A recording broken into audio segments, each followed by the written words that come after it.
Merci beaucoup.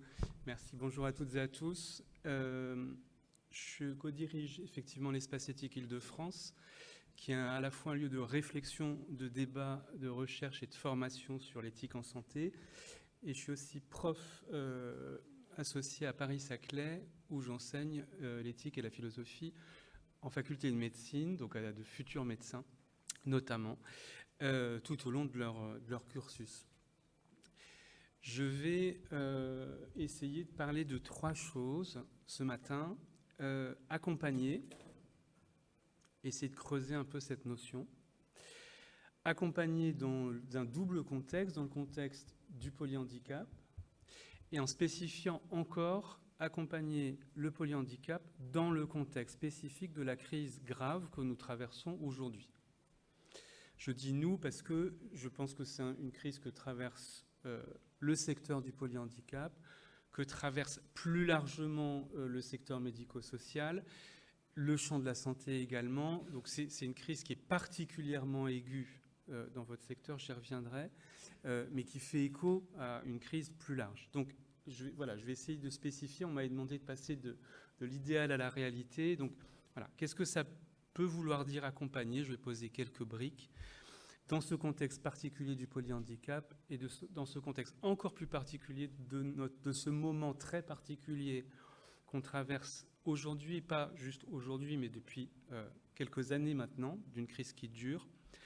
Et je vais le faire avec la modestie et l'humilité de quelqu'un qui a travaillé d'autres champs pendant des années, notamment le champ du vieillissement, de la maladie chronique, des troubles neurocognitifs, et qui a tout à fait conscience d'à peine commencer à découvrir la réalité que vous connaissez intimement. Et donc je sais ce que c'est que connaître un petit peu un sujet. Il y en a 2, 3 que je connais bien. Le vôtre, j'y entre à votre invitation réitérée, je le découvre, mais vraiment, voilà, faites preuve d'indulgence. Je découvre ce champ et j'y vais en essayant de ne pas plaquer ce que j'ai vu ailleurs, en essayant vraiment de le voir comme quelque chose de singulier et de nouveau pour moi. Alors cette question de l'accompagnement, je vais commencer par là. C'est une notion qui en français est apparue à peu près dans les années 70-80, qui s'est généralisée, qui envahit aujourd'hui d'autres secteurs et de très nombreux secteurs. Je le montrerai, et que cette norme ou cette valorisation de la notion d'accompagnement, elle fait que ce terme et cette notion, et ce que c'est, ça peut être dévoyé. Et donc une des questions, c'est pas seulement qu'est-ce que c'est que l'accompagnement, mais comment on peut retrouver son sens d'origine, son sens fort, son sens premier. Le terme accompagnement, dans le champ très large, on va dire, du soin, il apparaît d'abord donc, dans les années 70-80 pour désigner un quoi et un comment. Pour désigner un quoi, il apparaît notamment dans le champ des établissements sociaux et médico-sociaux, établissements et services sociaux et médico-sociaux, pour distinguer des activités qui ne relèvent pas d'une expertise médicale, qui relèvent, pour le dire vite, du prendre soin quotidien. Le lever, les toilettes, les repas, les activités, les loisirs. Donc on va nommer un quoi, un quelque chose, une activité, un prendre soin, mais un prendre soin qui n'est pas celui qui est délivré par les professionnels de santé, par les professionnels du soin au sens des soins de santé. C'est un quoi, donc ça définit un champ d'activité, et c'est aussi un comment. On le retrouve à la fois dans le champ, quand même dans le champ de la santé aussi, et notamment avec la naissance des soins palliatifs, avec l'idée que prendre soin, c'est pas seulement être face à un corps à soigner, mais face à une personne singulière à appréhender de manière globale. Et ça a été remarquablement dit dans le film qui vous a été projeté. Il y a l'idée donc d'un quoi, d'un champ d'activité, mais aussi d'un comment, c'est-à-dire, y compris dans le champ de la santé, quand ça ne se réduit pas, quand le soin ne se réduit pas à soigner un corps ou à viser à le guérir, mais qu'on est durablement confronté à une forme de finitude ou de vulnérabilité, à appréhender la personne dont on prend soin de manière singulière, même si elle a un diagnostic que d'autres personnes ont, même si elle a un problème de santé ou un handicap que d'autres personnes ont, c'est elle. Il ne faut pas que sa singularité soit masquée par le handicap ou la pathologie dont elle est porteuse. Et il y a besoin de l'appréhender de manière holistique, c'est-à-dire que même si vous descendez par moments avec votre expertise pour regarder des fonctions particulières, le langage, la motricité, l'attention, vous descendez pour analyser des difficultés, il faut toujours remonter et reconsidérer la personne de façon globale, avec ses difficultés, mais aussi avec ses ressources, elle, mais aussi son environnement familial, amical, l'environnement dans lequel elle vit, donc cette vision globale. Donc c'est vraiment l'idée que, 1, le soin ne vise pas que des corps, il vise des personnes, 2, il vise des personnes singulières, et 3, il vise des personnes singulières que l'on regarde de manière globale. Donc c'est vraiment l'idée que le soin, certes, il nécessite une technique, mais ce n'est pas qu'une technique, c'est une technique, on ne va pas le nier, ça, mais c'est aussi une relation. Ça aussi, ça a été extrêmement bien dit dans le documentaire. C'est une relation qui nécessite de la part de ceux qui accompagnent justement des ressources d'humanité et de capacité à entrer en relation avec la personne elle-même, même s'il y a une relation professionnelle. Ça conduit dans le champ du handicap en général à remettre en cause le primat du soin comme acte technique. Ça conduit à rompre avec la conception médicale du handicap que vous connaissez, du handicap vu comme une déficience de l'individu. Ça permet de se dire que une des choses que vise l'accompagnement, c'est de restaurer, préserver, compenser une autonomie fragilisée et de permettre aux individus de réaliser au maximum leurs capacités. Annelise Chabert le dit très bien dans son ouvrage « Transformer le handicap au fil des expériences de vie ». Alors, je vais revenir à accompagnement, mais grosso modo, si on fait une première définition simple, c'est ça. On pourrait se réjouir qu'au début des années 2000, cette chose qui est inventée à la fin des années 80, ça devienne un paradigme dominant. Vous trouvez le terme dans la loi du 2 janvier 2002, dans la loi du 4 mars, dans la loi du 11 février, dans ce cycle législatif du début des années 2000 en France, que ce soit dans la santé, le médico-social, le handicap, on pourrait dire aussi la protection juridique des majeurs. Le terme d'accompagnement entre dans le droit et c'est quelque chose qu'on reconnaît avec ce que je vous ai dit comme caractéristique, et on reconnaît que c'est quelque chose de central. Le problème, c'est que la popularité de cette notion fait qu'elle est happée par tout un tas d'autres domaines et qu'on est presque là dans un moment de l'accompagnement. Tout le monde accompagne. Vous le voyez dans le champ de l'éducation, on demande aux enseignants de faire un accompagnement personnalisé. Les cabinets de conseil viennent vous accompagner au changement. Les services des impôts cette saison accompagnent les contribuables dans leur déclaration de revenus. Les robots dits sociaux ou émotionnels sont présentés comme des compagnons, notamment pour des personnes âgées en perte d'autonomie. Les services des ressources humaines accompagnent les salariés, etc. Et le travail social aussi. Donc vous voyez, il y a une espèce de généralisation de la notion, donc un concept qui devient vraiment central. Le problème, c'est que cette généralisation de la notion, elle entraîne des usages dévoyés et elle aboutit à des modifications de signification, et on peut se demander si on reste fidèle, si on reste loyal par rapport à l'intuition première que porte cette notion. Donc cette espèce d'utilisation massive dans tous les secteurs depuis le début des années 2000 et a fortiori aujourd'hui pose un certain nombre de questions. Donc, je reprends les analyses qui suivent à Sébastien Claes qui avait présenté ça dans une conférence à l'Espace Éthique il y a quelques années. Sébastien montrait que dans cette notion un peu contemporaine de ce que c'est que accompagner, puis je reviendrai au sens profond, mais dans cette notion contemporaine d'accompagner, il y a 4 caractéristiques que vous allez reconnaître tout de suite. Le premier, c'est qu'on vous dit, vous avez besoin d'être accompagné, professionnellement, personnellement, parce que le monde est devenu complexe, dangereux, difficile à vivre, peu accueillant.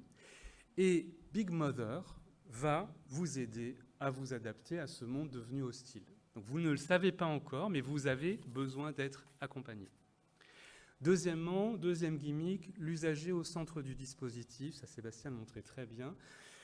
On dit qu'on replace l'usager au centre du dispositif et d'un accompagnement qui met l'usager au centre. Ceux qui, les plus anciens ici, se souviennent d'un ministre de l'Éducation qui voulait replacer l'élève au centre du mammouth. Il s'agit ici, malgré tout, on dit d'usager au centre du dispositif, mais en fait, on reste dans des organisations très bureaucratisées, très impersonnelles, très administratives.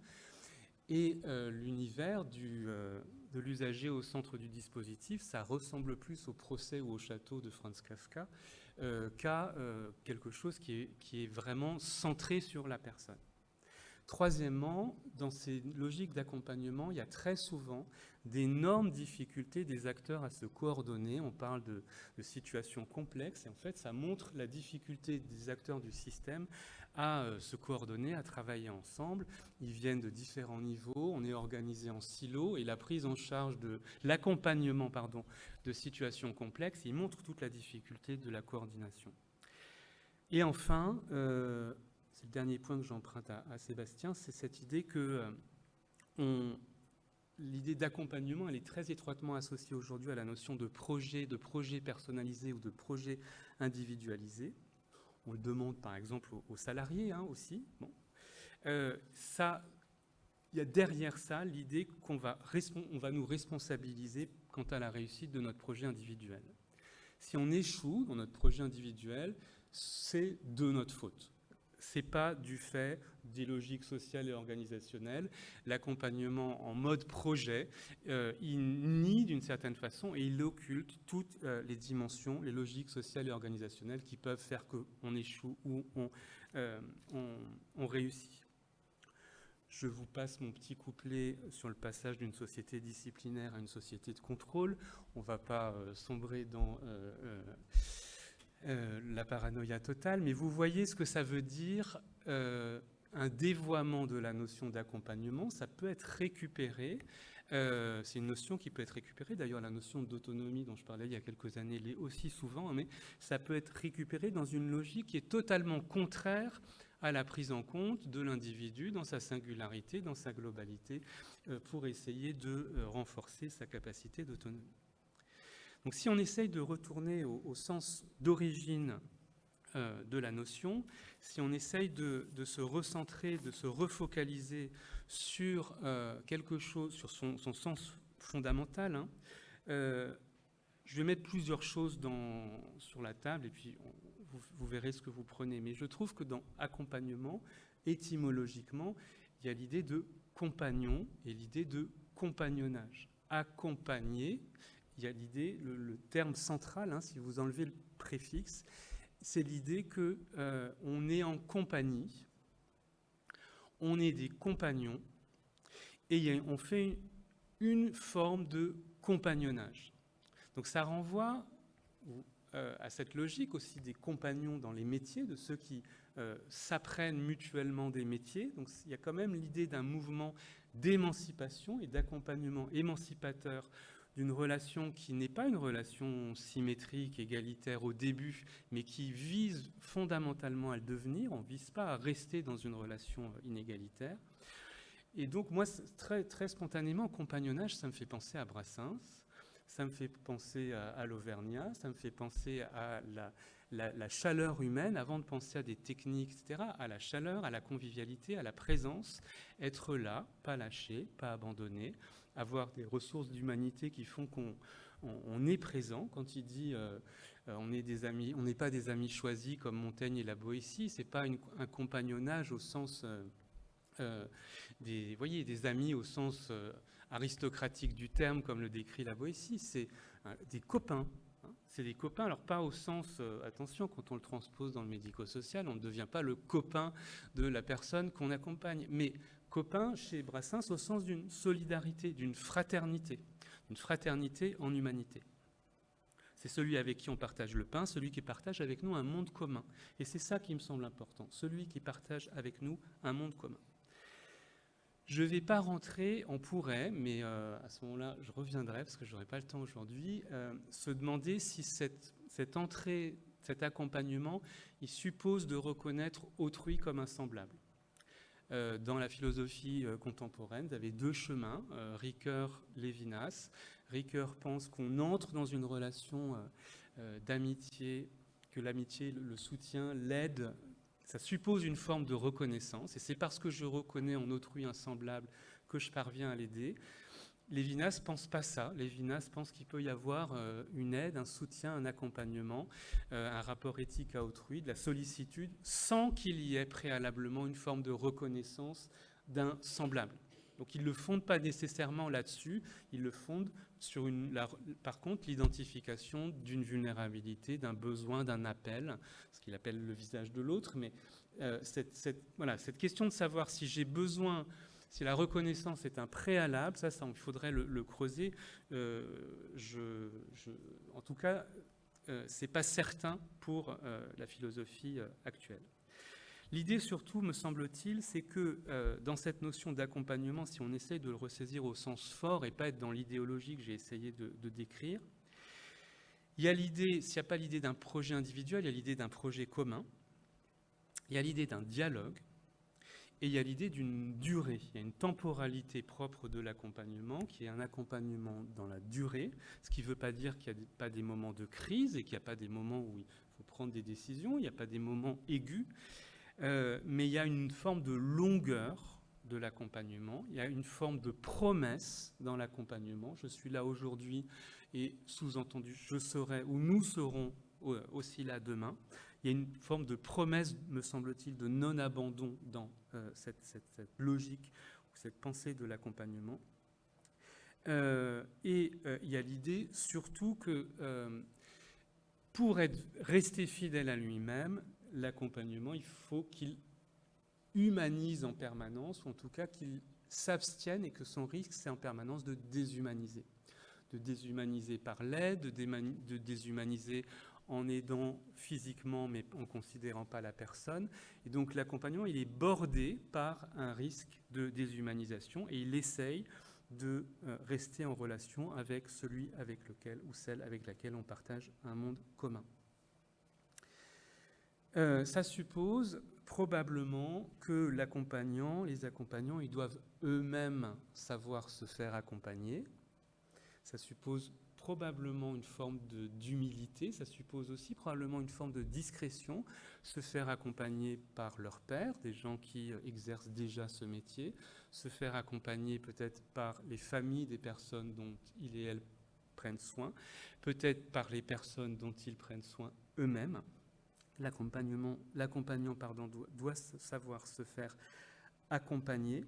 Cette humilité-là, elle est pas forcément facile à apprendre, puisque si on est dans la position de l'accompagnant et pas dans la position de l'accompagné, a priori, c'est qu'on a un savoir-faire, des compétences, un savoir.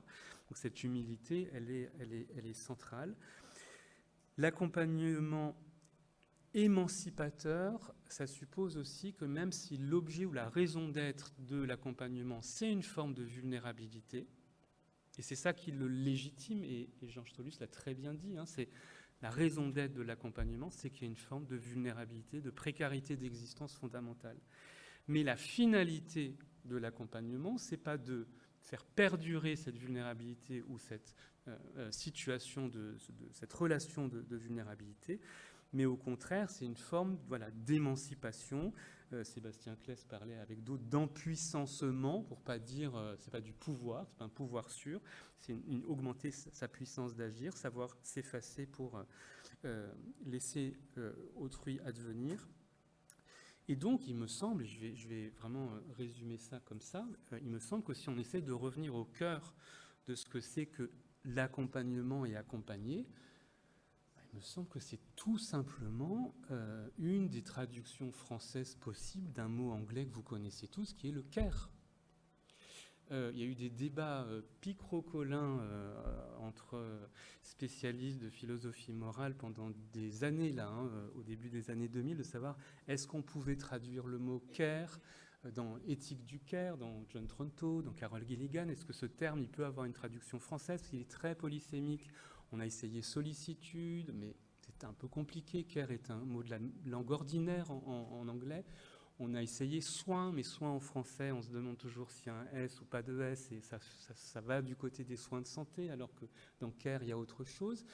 Il me semble, mais je soumets ça à votre sagacité, que accompagnement est une des meilleures traductions possibles du mot care. Ça désigne à la fois un champ d'activité, celui que j'ai dessiné au début, et une façon de prendre soin, d'accompagner, de prendre en compte autrui, ses besoins, et comme le dit John Tronto, de reconnaître des besoins, de s'organiser pour y répondre, de délivrer cet accompagnement et de voir comment les personnes y répondent et de manière cyclique, d'essayer d'améliorer la réponse.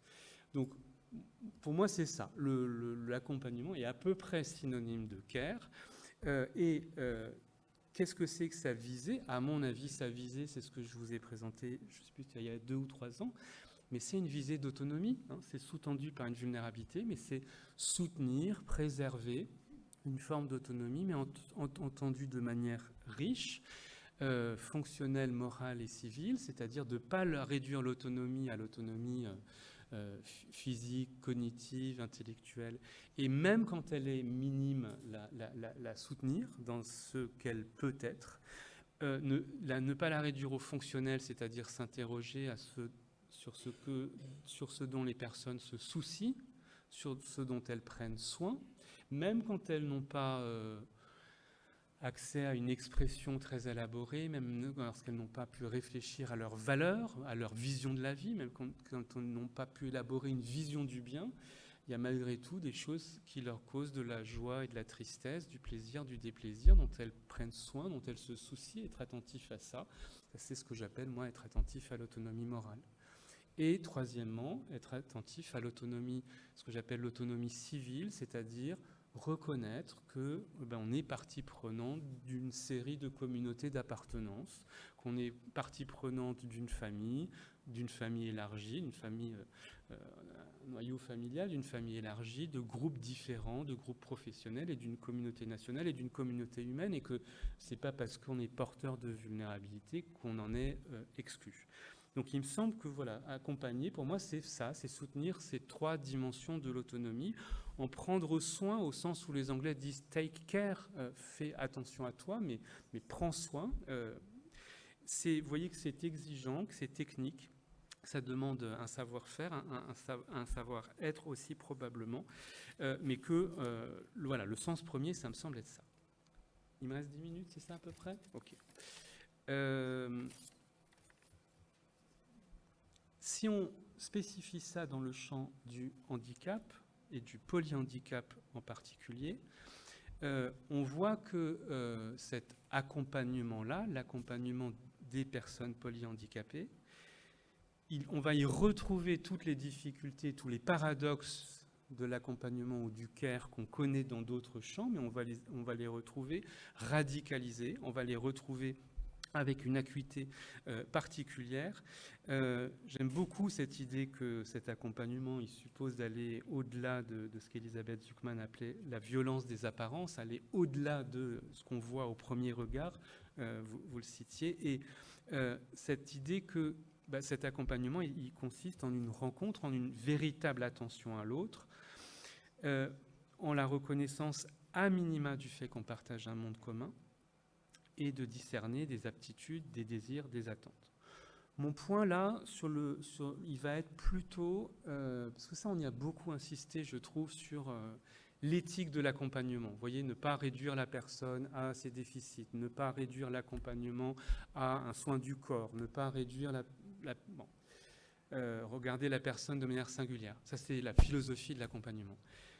Moi, je trouve quand même qu'on pourrait reparler 5 minutes et de ce que les éthiciennes du care, Carol Gilligan et John Tronto, font très bien, rappeler que le care, c'est d'abord un travail, que le care, c'est des gestes avant d'être... C'est aussi une vigilance, mais c'est une vigilance, une attention à l'autre qui se traduit dans des gestes quotidiens.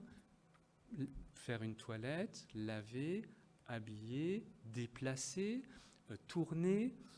et que c'est dans la douceur de ces gestes ou dans l'attention qu'on met à faire ces gestes concrets qui sont parfois physiquement éprouvants, qui peuvent avoir des conséquences sur le physique, voire médical pour les accompagnants eux-mêmes.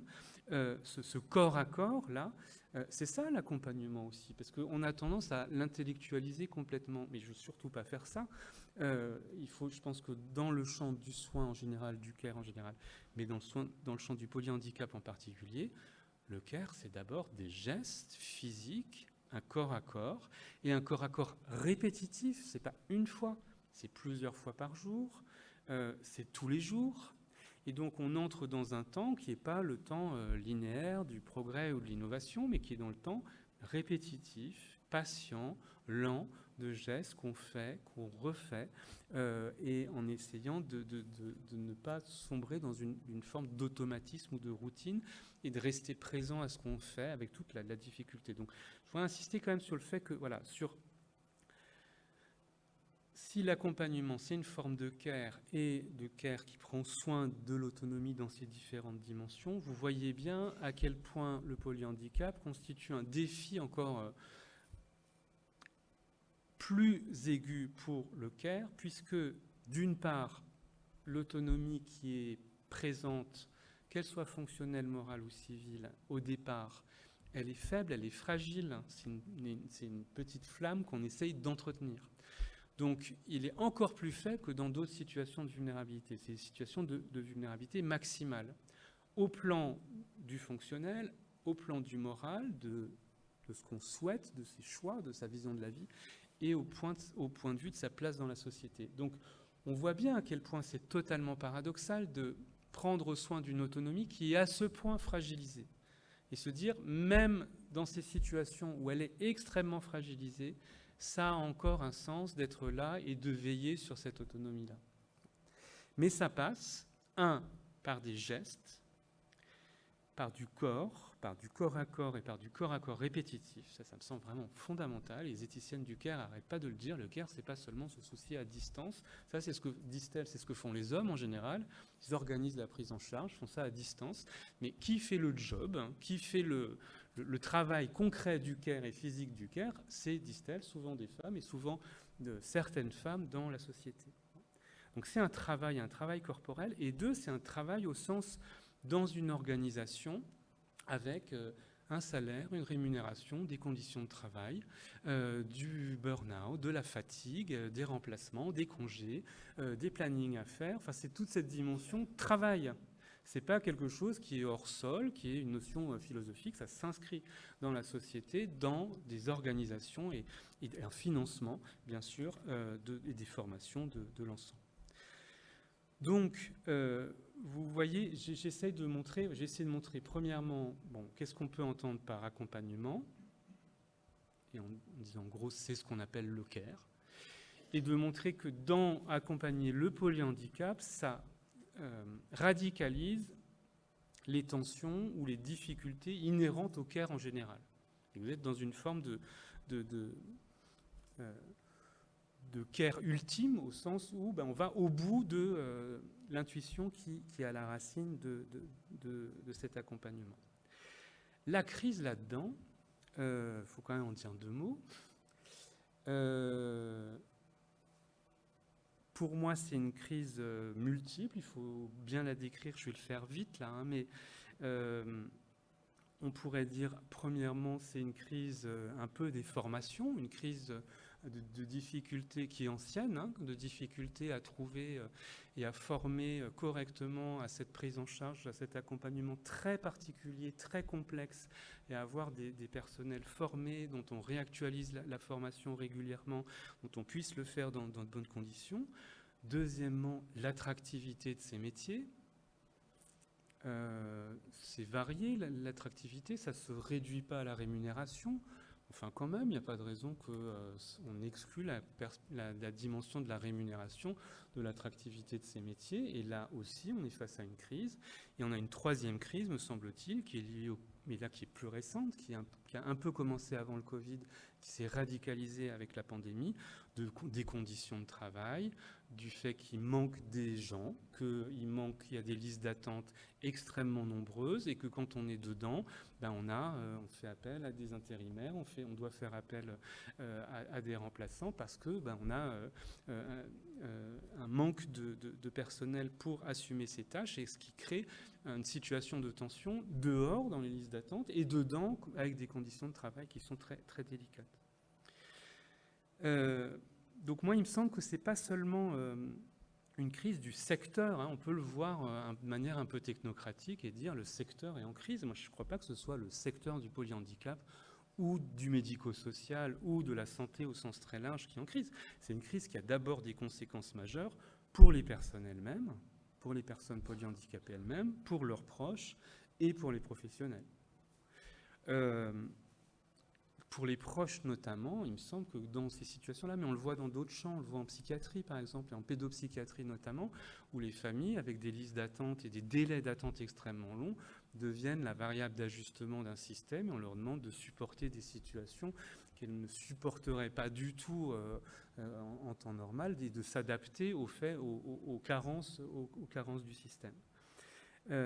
C'est une crise qui a, me semble-t-il, quand même des conséquences en termes de respect des droits fondamentaux des personnes polyhandicapées qui sont majeures. Il y a quelques années, on se demandait comment on fait pour avoir un égal accès aux soins et à l'accompagnement. On n'en est plus là, on n'en est plus de se demander comment on fait pour avoir un égal accès, on est en train de se demander comment on fait pour avoir un accès aux soins et à l'accompagnement. Enfin, en termes éthiques, c'est une forme de radicalisation de la question. C'est plus comment on assure une égalité ou une équité entre des personnes de statuts différents et éventuellement de niveau social ou socio-économique différents. C'est comment, tout simplement, on ménage un accès à des gens qui, très manifestement, ont besoin de cet accompagnement. Et mon dernier point là-dessus, sur cette crise, mais on est en train de finir un avis du CCNE sur la psychiatrie, on fait à peu près le même constat, c'est que ça fait des années que vous alertez qu'il y a des rapports, qu'il y a des tribunes, qu'il y a des prises de position, qu'on va voir les autorités et qu'on essaye de mettre en place des choses. Je ne dis pas que rien n'est fait, mais on a l'impression que ça n'aboutit pas au changement attendu et que non seulement la crise dure, mais qu'on a le sentiment que la crise s'aggrave.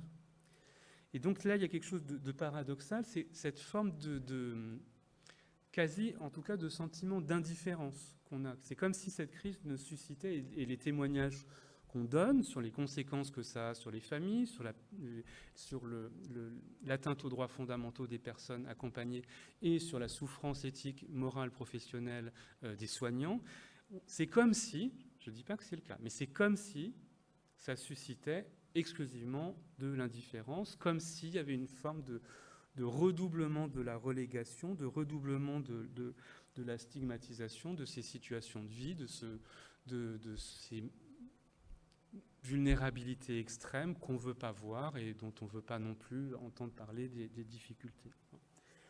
Donc, ma conclusion, là, je ne voudrais pas finir sur une note plombante, surtout en début de journée, en début de colloque, ce n'est pas du tout l'idée.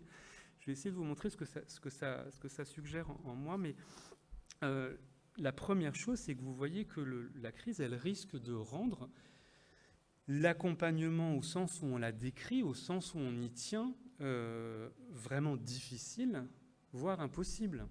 C'est une haute exigence, dire j'accompagne au sens fort. Je prends soin d'un individu dans un corps à corps, régulier, tout en prenant compte derrière le corps et difficultés de la personne, de ses souhaits, de ce à quoi elle tient, de ce à quoi elle peut être attachée, de ce qu'elle manifeste, de ce qu'elle exprime, de son environnement. J'essaye de lui témoigner qu'on part. Vous voyez, c'est très exigeant.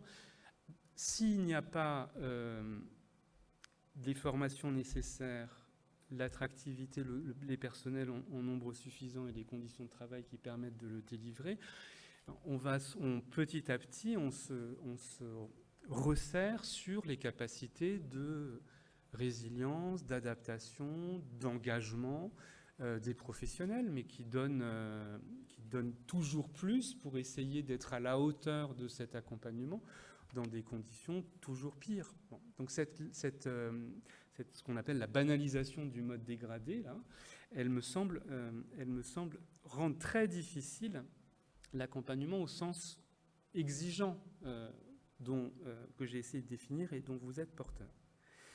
Pour moi, ça veut dire, et ça me conforte quand même dans l'idée, que l'éthique, avant d'être un questionnement, c'est un engagement. Et qu'avant d'être une réflexion ou une délibération sur que faire, avant d'être réflexive, délibérative, théorique, l'éthique, c'est d'abord un engagement, c'est-à-dire des valeurs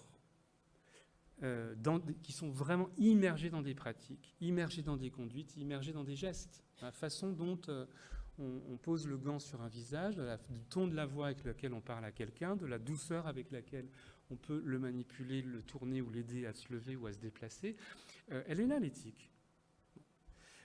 Donc c'est comme engagement au sens où c'est quelque chose qui est, et c'est ça qui va faire que l'accompagnement est un accompagnement véritable, qui relève d'un care, d'un soin, d'une attention, c'est que ça se traduit dans des gestes concrets. C'est pas que j'ai une vision de la personne intellectuelle super, mais il faut que ça se traduise dans des gestes, dans des actes, dans des conduites, dans des organisations. Et là, en termes d'organisation, on n'y est plus. Donc pour moi, il y a un problème qui relève de la réponse qu'on doit faire à ça. Je pense que c'est une réponse qui doit nécessairement marcher sur deux pieds. Je pense qu'il y a une forme de sursaut éthique probablement à imposer, mais je trouve qu'on ne peut pas simplement demander aux professionnels et aux familles de continuer de serrer les dents et par l'engagement éthique de substituer à des carences au niveau de l'organisation, du financement, des moyens, de l'organisation du secteur. Sinon, on vous demande, vous voyez, je ne trouve pas ça légitime, on vous demande de continuer, même quand c'est dur, de tenir une exigence d'engagement et d'accompagnement qui est haute. Ça, c'est normal. Je pense que de continuer à vous former et d'être les meilleurs professionnels, je trouve que c'est légitime. Donc, il ne faut pas qu'on lâche sur l'engagement éthique, mais je trouve qu'on ne peut pas vous dire allez-y, trouvez en vous-même, individuellement ou collectivement, des ressources éthiques pour faire face à une crise dont vous n'êtes pas responsable. Je ne sais pas si quelqu'un est responsable, mais en tout cas, vous n'êtes pas les seuls responsables à devoir y trouver une réponse. Donc, ça confirme quand même les analyses de John Tronto, cette philosophe, cette politiste américaine, qui a dit qu'il fallait politiser le care. Il dit que la question du care, c'est pas seulement une question de quelle philosophie morale on veut. Est-ce que c'est une philosophie qui fait place aux émotions singulières ou qui respecte des droits? C'est en politisant le care, elle voulait dire, John Tronto, rendons-nous compte que le care, c'est pas aux marges de la société humaine, quelques situations, le grand âge, la toute petite enfance et les situations de grande dépendance ou de grand handicap, que le care, il est central dans nos vies, que les favorisés peuvent oublier qu'ils en reçoivent et payer pour que d'autres en donnent à leur place, mais en réalité, le care, il est central dans une société. Donc ça suppose qu'on en prenne soin aussi politiquement de ce care. Donc moi, il me semble que si on essaye si on essaye de poser le diagnostic juste, je pense qu'il faut marcher sur ces deux jambes, éthique et politique. Et il me semble, j'aime bien cette idée de l'école du polyhandicap, du titre du film, je trouve le film très beau et son titre aussi. L'école du polyhandicap, pourquoi ça pourrait être une ressource? C'est que si on essaie de nommer la crise à laquelle on fait face, il me semble que c'est une crise d'un certain nombre de secteurs, mais c'est une crise de l'accompagnement des grandes vulnérabilités, et qui était un peu antérieure au Covid et que le Covid a radicalisé. Une crise un peu générale de l'accompagnement des grandes vulnérabilités. Et que face à toute crise, il y a deux attitudes possibles. C'est chacun pour soi, c'est la première, et c'est on fuit, on se resserre sur son noyau familial, individuel, et on va régler la crise en faisant chacun pour soi, et on va essayer de se, démerder les uns les autres, mais de manière individuelle ou individualiste. Et à ce moment-là, on espère que, qui advienne que pourra. Bon. Et il y a une autre hypothèse qui est, on essaye, je ne vais pas dire tous ensemble, parce que je pense qu'on n'y rêve plus tellement de tous ensemble, mais en tout cas les uns avec les autres. Les uns avec les autres. Et les uns avec les autres, je trouve que là, vous avez quand même un avantage compétitif parce que, franchement, vivre avec un polyhandicap, c'est avoir déjà été confronté depuis un sacré moment avec des difficultés à vivre. Et que ce soit les personnes elles-mêmes, leurs proches, ou vous comme professionnels autour d'elles et d'eux, vous avez une forme d'expérience de la vie dans des situations extrêmement difficiles et dans des situations de crise.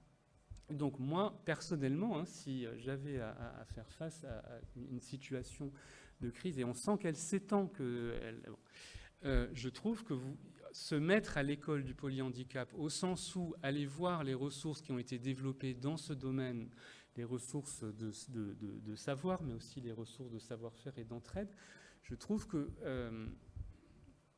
on serait bien inspiré de venir voir ce que vous avez à apporter et à dire et à montrer sur arriver, non pas à survivre, mais à vivre dans des conditions extrêmes. Donc de ce point de vue-là, je trouve que si on marche sur ces deux pieds, éthique et politique, le monde du polyhandicap et plus généralement le monde des grandes vulnérabilités, même s'il est tout particulièrement en crise aujourd'hui et si à peu près personne ne veut l'entendre, il est malgré tout porteur d'une forme de richesse de savoir et de savoir-faire et de savoir-faire d'entraide pour faire face à ces difficultés les uns avec les autres qui me semblent vraiment importantes. Et je trouve qu'on aurait vraiment tort de le minimiser et que vous pourriez collectivement le valoriser. Merci beaucoup.